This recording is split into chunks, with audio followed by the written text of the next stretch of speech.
Hello and welcome back to Tai'Shar Manethrin Wheel of Time podcast. I'm Sam.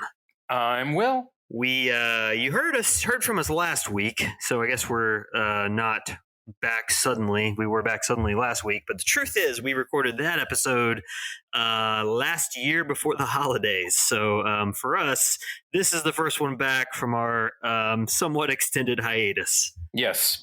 As I think our regular listeners might know, I went and got married. And I think Sam had a fair amount going on around that same. Yes, sir. Yep. Craziness in regular life. But I missed it. Yeah. So good to be back. Yes. Indeedy. So yeah, I guess Will has the first section of chapters here. So Will, if you want to take us away with, I think we're on 23. Chapter 23, To Lose the Sun.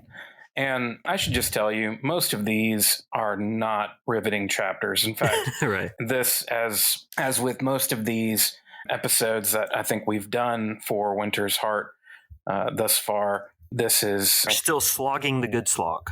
Yes, it was going to be kind of light on the stuff happening. So chapter 23, To Lose the Sun, I rated this one a solid skip. Right. It's from the perspective of Shalon, and if you're like me, you're like, oh yeah, of course, Shalon, my favorite character.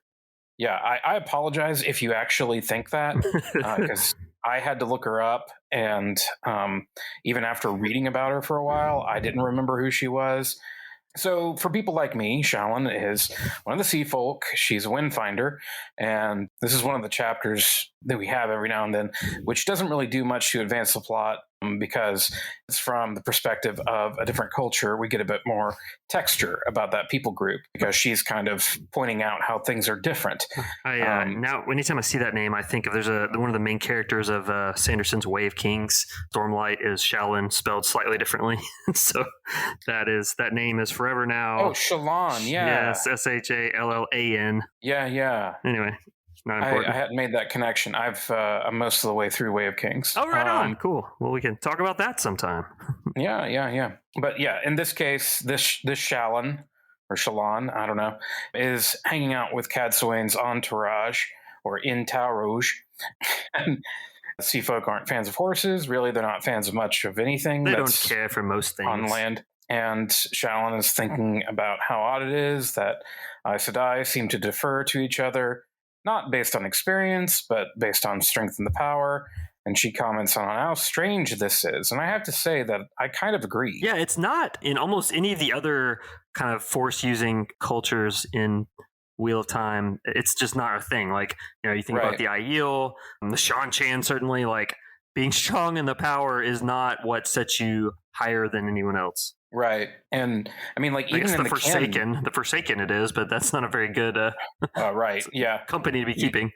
Yeah, you shouldn't be modeling your Which I suppose they were Aes Sedai before they were Forsaken, so maybe that's part of the reason. There you go. Yeah. I feel like any adult who has been in a job for a few years has seen that, a young person with raw talent isn't going to have the same wisdom of a more experienced person who might not be as talented. I'm just glad to hear you say that. We just hired a whippersnapper.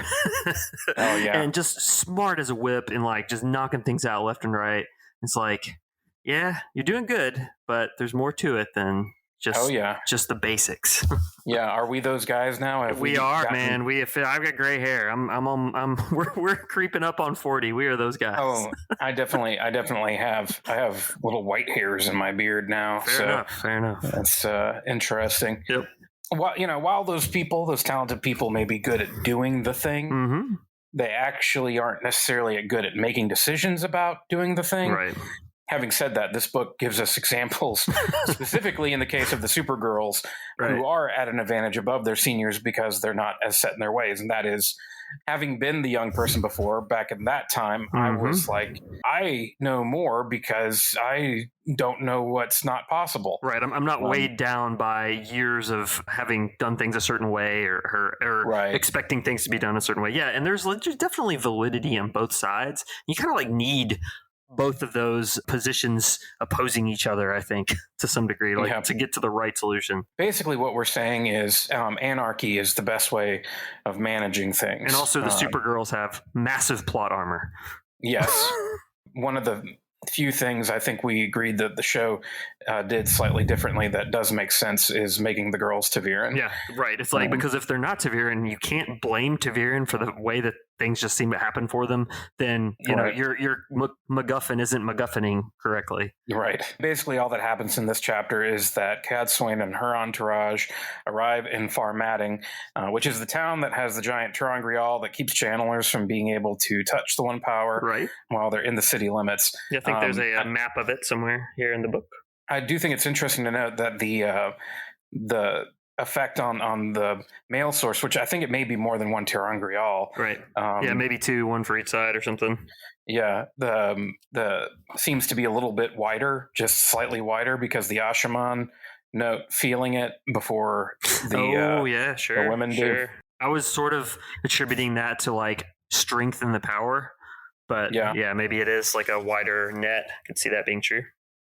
Which, I mean, would make sense if it was made during the War of Power when men were. They don't want to get. They don't want those men to get too close and be able to start hurling those crazy men to be hurling fireballs at the city or whatever. Yeah, this is actually quite a large group. So to remind you of who is here, everyone who is present, just go down the list.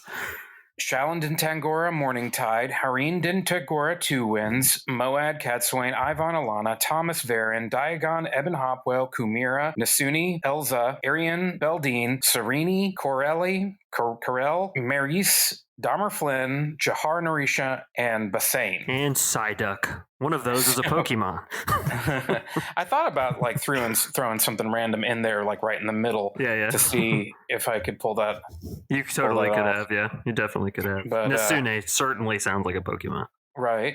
Probably is. Mm-hmm. There's like over 1,000 now. It's really out of control. I bought Pokemon Legends Arceus to play with my kids. They played it for about 15 minutes, and I just got annoyed about how few of the Pokemon I caught were ones I recognized, and just was like, this is not for me. Go back and play Red or Blue. Right. Maybe Gold and Silver. Yeah. I that's definitely right. Oh, look, these whippersnappers is snapping their whippers. Right. And anyway, on to chapter 24, among the councils. Skip. So it's a chapter break. So you think that, we change character perspectives, at least get a significant time jump or a change of locations. But no. It's like those times you like throw in a paragraph break. You're like, I didn't really need to, but I was getting anxious that my paragraph was getting too long. So I'm just going to go ahead and do that anyway. Yeah. Well, I guess, I did that all throughout taking notes for this episode. Yeah, 100%. So I think this is at least the second time in this book, and not the only time in the episode you're listening to that this happens, where there's a chapter break where there really doesn't need to be one. Mm-hmm. It just makes me wonder if Jordan had to hit a certain chapter count. Yeah, or it's like you need it like these are getting too long and they're kind of dragging, so maybe if I do a chapter break, it won't seem as bad. I guess perhaps another reason for the chapter break is to, make you think like, oh, okay, so they were going to Farmatting, now they're in Farmatting. Now they're in Farmatting. Cadsuane arranges for them to meet with Elias Barsala, who runs the council that rules the city. Elias is kind of rude to Cadsuane, who, by the way, we find out is actually from Farmatting originally. Mm-hmm, right. Which is a little interesting considering, she's like such one a of the most legend. Powerful. Yeah. Yeah, Aes Sedai, and yet she grew up in a place where she would not have been able to touch the source. So I would like to read a story of young Cadsuane. Like, how did she discover she was so strong in the power? You could totally see the show pulling that.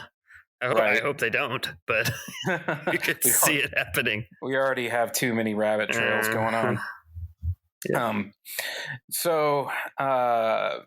The two of them, Elias and Cadsuane, are not really getting along when Varin mentions that a man has channeled nearby.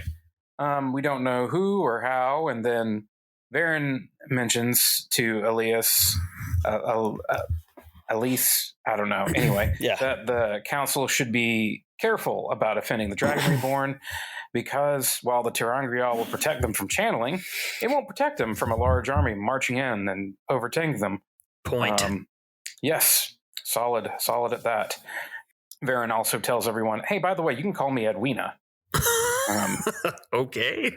and it's funny to me because like this being from the perspective, I feel like there should have been more of a "you can call you what now" Right, from right.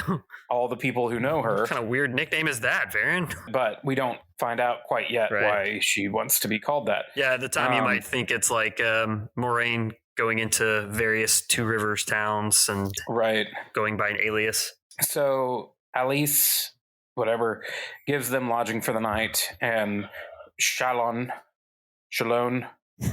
has a tender moment with Hareen, her sister. I'm not sure. Yeah, I don't it's know. like It doesn't there's matter. definitely a feeling of like, why are we paying attention to this character right now, Right. or ever? Yeah. No. So it's the end of the chapter, so we're just free of them for now. On to chapter 25, Bonds. I almost give this one a read. It's definitely a skim because it's a Rand POV. Oh yeah, if it's at least a skim. If I was like reading these books for the first time, I would just personally always be tempted to read Rand chapters. And I know there's Rand's a controversial character, but it's like if stuff's gonna happen, it's either gonna happen around the Supergirls or him. So I'm always gonna pretty much. Yep. So Rand is also still in Farmatting because he's hunting the Rogue Ashaman. He's recently changed inns again, so Min is with him, and but he can tell that Alana is nearby because of their bond. Min is concerned about a viewing she had concerning Olivia, and Olivia is the former Damani that they freed and is now serving Rand. Mm-hmm. Min's vision indicates that Olivia is going to help Rand die, which Min at first interpreted to mean that she's going to like kill him or help kill him. But after she explained the exact wording, which is funny how these visions, some of them come with exact wording, some of them seem to be more vague. Rand thinks that she might be necessary to have around, that there's something about the task ahead of him that she's going to help with, and he isn't concerned. That's a funny concept. She's going to help you die. It's okay. It's all part of the plan. Awesome. Rand's kind of like, well, everybody dies, and I could probably use some help with it. Right. Maybe she'll make it better. Yeah, meanwhile, Luce Theron is in the background. We're going, yes, please, the sweet embrace of death. Bring it on. Absolutely, he is. Yeah. The whole time. The whole time, yeah. You know what? The one thing that occurs to me, maybe we've talked about this, but obviously we haven't talked in months about Wheel of Time, so I've completely forgotten. It's interesting anytime someone is shielded from the source and still feels a bond like this. Like, obviously, you can bond someone like a warder who can't touch the one power at all, but it just shows how it's like a Terengriel that blocks the connection to the source is not blocking magic fully. It's just like cutting it off the connection. It's there's a lot of in this book. There's a lot of fleshing out, not this specifically, a lot of fleshing out of some of these hard magical concepts, especially at the end. Yep. Yeah, and it's a good point because you do have the Terengriel formatting does have its limits, right? Which we see in this book. So it's kind of interesting. And more comes up in future books too. Yeah, it's cool how it just goes to show if you have these hard and fast rules, you can have exceptions to the rules that are still consistent and it still like makes sense and is a satisfying concept. It's not just a bunch of hand wavy, it is obviously hand wavy, but it's hand wavy in a way that you're like, okay, yeah, that is not, in some cases it seems just out of the wild blue yonder, but like in this book, the exceptions to the way the Terengriel and Farmatting can be used, yeah, okay, I can understand how that would be an exception. Yeah, it's interesting that you're talking about that because I don't know if you've watched it, but I think pretty much all of Brandon Sanderson's lectures from his BYU class are available on YouTube just to watch. Oh, really? For free. Cool. Yeah. And I've watched several of them, but in his one on magic systems, he talks about how important it is that your magic system be able to solve the problems in your world in a satisfying way. Yeah, sure. And And he just really circles in on that. And I'm like, yeah, I mean, that really, I mean, you could probably come up with more technical lingo. It's like, oh, it's got to do this and this. Mm-hmm. But if it feels satisfying, Right. like, Yeah, it's oh, like you can forgive a lot of sins if it's compelling, if it's an interesting. Right. And I think a part of that is just having those kinds of rules set up so that it's not just like at the end, like, I don't know. I know we probably have listeners who really love Shadow and Bone, and I don't hate it at all, and I haven't read the book, so forgive me. But at the end of the Netflix series, I really felt like, sorry, spoilers for Shadow and Bone, the Netflix series. At the end of that first season, I really felt like it was just like, and now she has the ability to fix everything. It didn't feel like it had like made logical sense to me. Now, a friend of mine who read the book said she disagreed, and she felt like it was very clear it was because of X, Y, and Z. Maybe they didn't spell that out in the show very well. I mean, I didn't finish the show, so I can't comment. Yeah, or maybe I'm a dum-dum. But I got a few episodes in, and I was just like, I don't think so. Well, I definitely was not the audience for it. There's just too much. There's an anxiety-inducing amount of TV right now. Oh yeah, and so it's true. Yeah, I'm not going to stop and watch if it's not for me. Yeah, it's true. Anyway, the fact that Jordan worked so hard, he really did at a time in fiction when it wasn't, in mainstream fantasy, it wasn't being done. No. He was a bit of a trailblazer that way. Not to say it had never been done. There was obviously miles and miles of fantasy written from between Tolkien and Jordan, but really it's like hard to point to any writer of fantasy in the mainstream, particularly, who was doing a hard magic system like this well.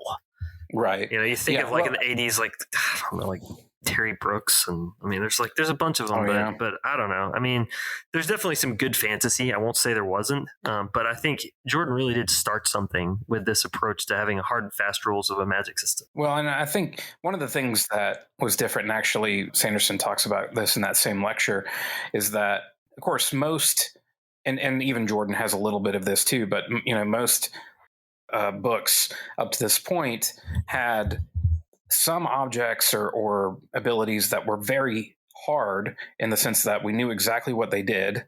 And he said, he gives the examples of in Lord of the Rings. He said, what can the ring do? It can turn you invisible. It can give you a long life. Can also sort of possess you. Right. Turns you into Gollum. Right. Basically. And it also turns the eye of Sauron on you. Right. And it also can make Sauron back into a person, I guess, maybe. Yeah, maybe. That part of things. If it ever made it back to him, maybe, I don't know if he would turn from an eyeball back into a, dude. Yeah, I don't know.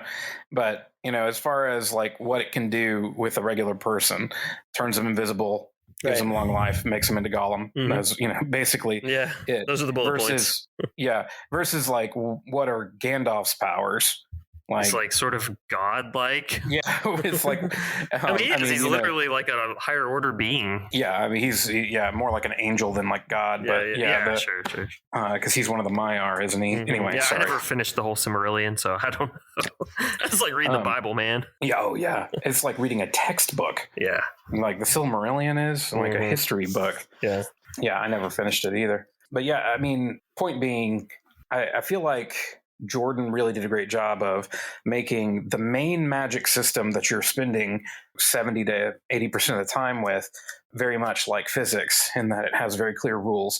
Now, you do have things like men's viewings, for example. Yeah, sure. That are and it's even a little bit more jarring to see the inconsistencies and stuff like men's viewings compared to how rigorous and consistent the main power, the one power is.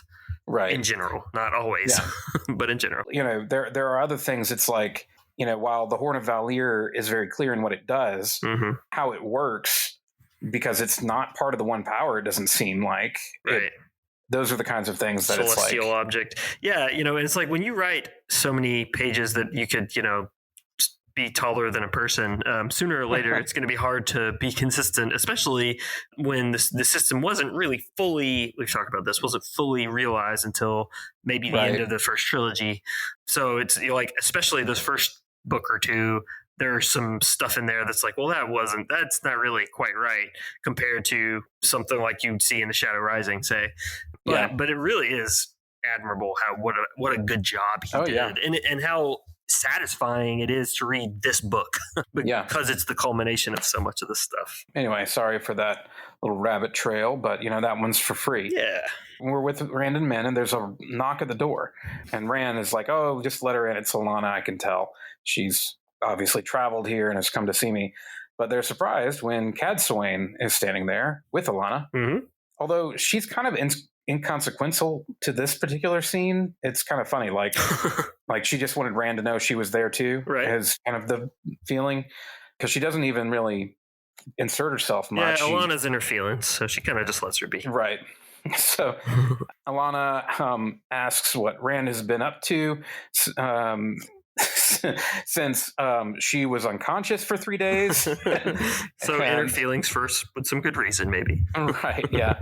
And Rand vaguely says, well, he's bonded someone, and someone I wanted to bond. I figured that would be a neat new experience for me. And he refuses to say who, much to Alana's chagrin. He doesn't at all explain that he actually bonded 3 women, let alone the fact that one of them is in the room with them. Mm-hmm. Alana, it's funny to me that she's still kind of like acting indignant about him bonding somebody. Yeah, you don't get to have any opinion about this lady. No, like I don't know. Anyway, she gives an update on the Aes Sedai Doom as Wells having sworn fealty to him, and especially those who were stilled since Dahmer was able to heal them. So because he they've basically figured out that for a woman to be fully healed of stilling, that a man has to do it, and vice versa. Mm-hmm. Which is why when Nynaeve healed Lyanna and Swan, they weren't back at full power.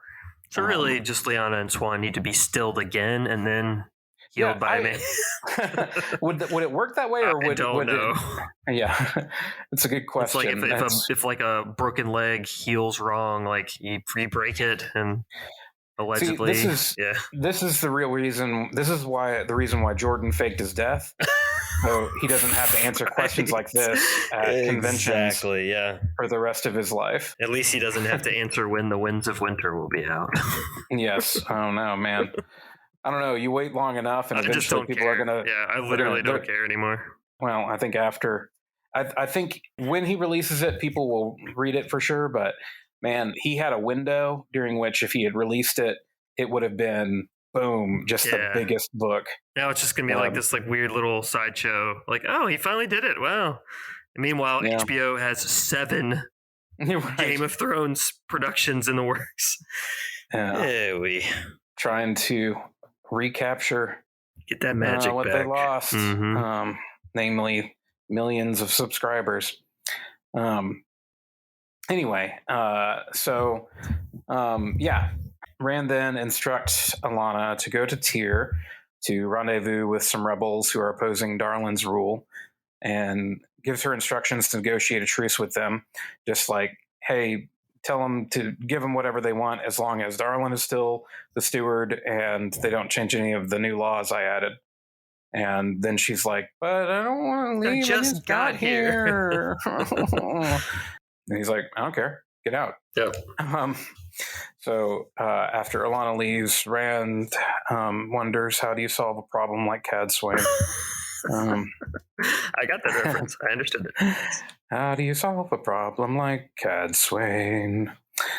Then we swap to Varen's POV, which we don't get a ton of Varen POVs in general. This one is really interesting, though. We learned that the reason why she tells everyone in formatting that she can be called Edwina, which, is the way Aes Sedai lie about their names. You can call me this. Doesn't mean my name is that. You can call me that, though, if you so choose. Yeah. You can call me Forrest Gump. It's because she was exiled after something happened, and they might still be searching for her if they knew she was in town. And it's just like, oh yeah, that may be a thing. We have to deal with that at some point soon. Maybe some problems later.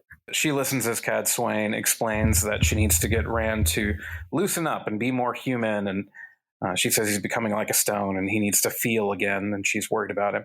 At this point, Varen discerns that Cadsuane's intentions are trustworthy and therefore decides not to poison her. Which is reasonable. Wait, what? What? When was that on the table? Right? There's a guy on TikTok who dresses like a cowboy and reacts to other TikToks, and all he does is, as it starts, he'll be like, makes sense. And then whenever the weird thing happens, he goes, what? And that's it. This is one of those moments. It's yeah. So I decided not to poison her. What? And it's an odd little snippet, and it's why I would actually lean this more towards a read. Is actually this bit more than the Rand bit, because it gives you a little background on the mysterious and often hilarious character that is Varen Mathwin. So yes, moving on to chapter 26, Expectation. We got an Elaine perspective. Exciting stuff. Yeah. Elaine meets in Teleran Riyadh with Egwene. Specifically, they meet in Emmons Field, and Egwene comments on how much the village has changed. There really isn't much information exchanged here. Elaine suggests Egwene visit Emmons Field in the waking world, but Egwene says she doesn't want to since no one will believe she's Amerlin. And I'm like, hey, since traveling didn't exist, right. If you just open up a gateway right in the middle of town, they're going to have trouble through, disputing that. Yeah. Be like, sup, guys? I don't know. But anyway, it's just she just can't be bothered. Elaine comments on seeing the Red Eagle of Manetherin and thinks about how that's dangerous and might have to deal with that later. And after there's some incredulity. There you go. Incredulity at Rand having Aes Sedai sworn to him, Elaine and Egwene part ways, and Elaine wakes up, and it's morning time. And in the course of a few paragraphs goes from seeming to not be convinced that she's pregnant to assuming that she is.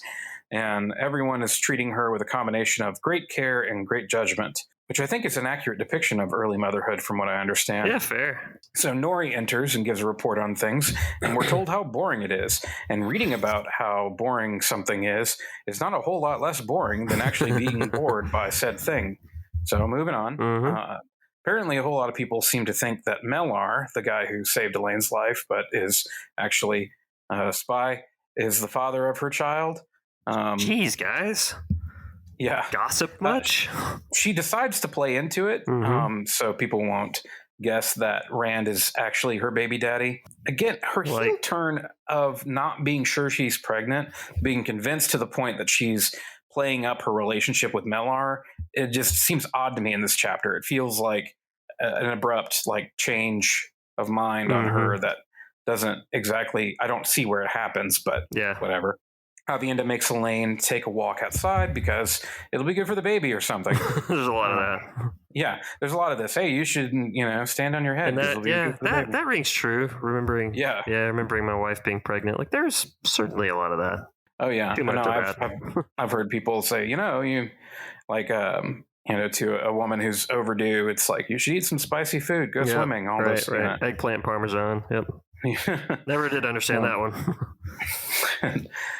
They see Marililla returning from the Borderlander armies that have gathered near Andor. By near, it's just north of Andor. That's important in a second. Where she reports on the sizes of the armies and the Aes Sedai presence, and tells Elaine that the Borderland rulers, who again are not in the Borderlands but are just north of Andor, they want to meet with her. And Elaine's like, bet, fam. Chapter 27, to surprise queens and kings. I rated this one a SMIP. SMIP. Excellent. That's somewhere between a skim and a skip. We yet again have another chapter break wherein the perspective, location, and time don't really change. Basically, we're picking back up right where Elaine was planning on meeting with the Borderlander rulers. One of the themes that we're going to be having for a while is that Avienda and Birgitta both don't want Elaine to do stuff. Anything because of the baby or whatever. Right. They can agree on that thing anyway. And she persists in doing stuff. And that's really the cause of tension in most scenes involving Elaine for a while. Yeah, you want to think like there's something more interesting going on somewhere else we should be paying attention to, but no. Yeah, Elaine might be pregnant, so that's what's up today. Just to be a diva, Elaine not only says that she will do the thing that they don't want her to do, but she will do it naked and without taking any damage. Okay, no, but she does say she's only going to take Aviana and Brigitte with her.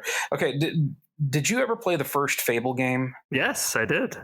Okay, when you'd embark on a quest, you could choose to boast, where it would take you to this public square and give you a list of boasts about your quest that you could make.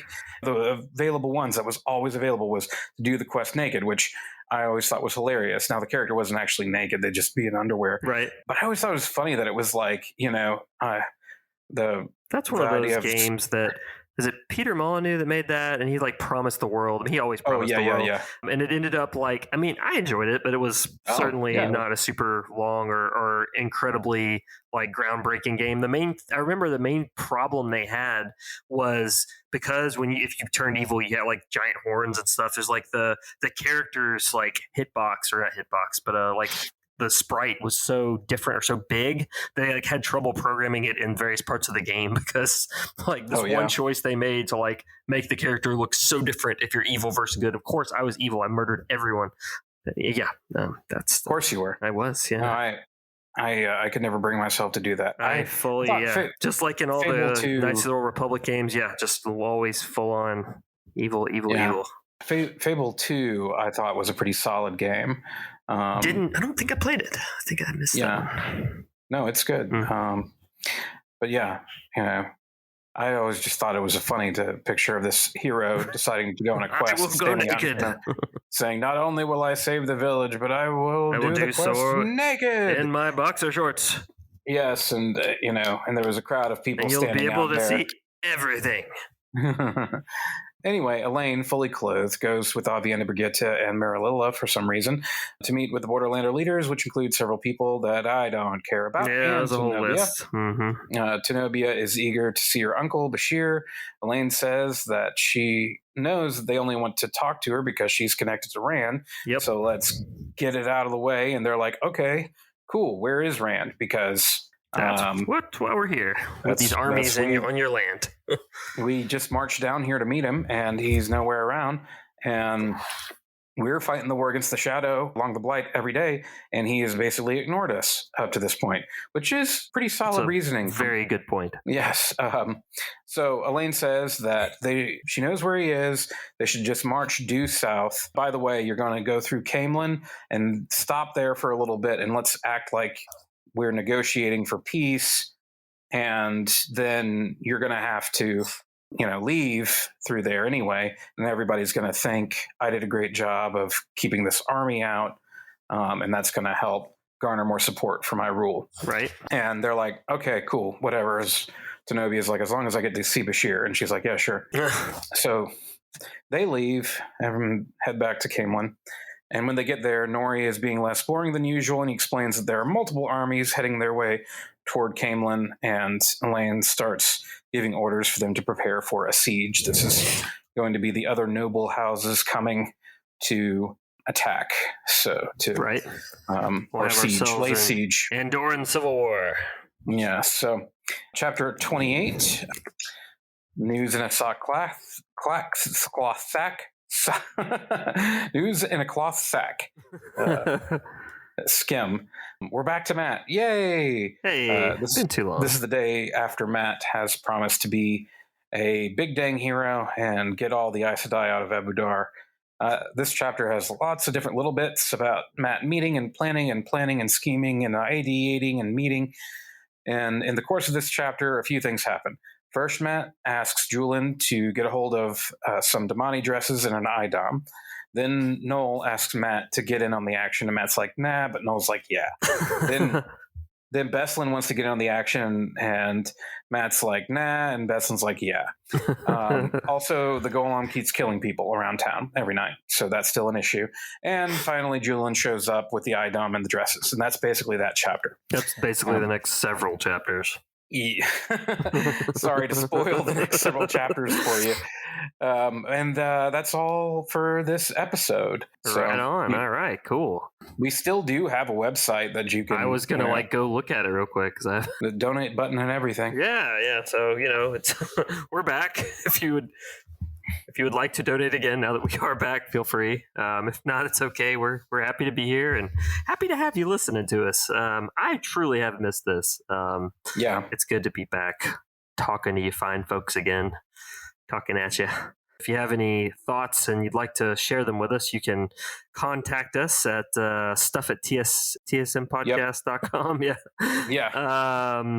And you can reach out to us on all the socials. We'll probably see that: Facebook, Insta, Twitter, etc.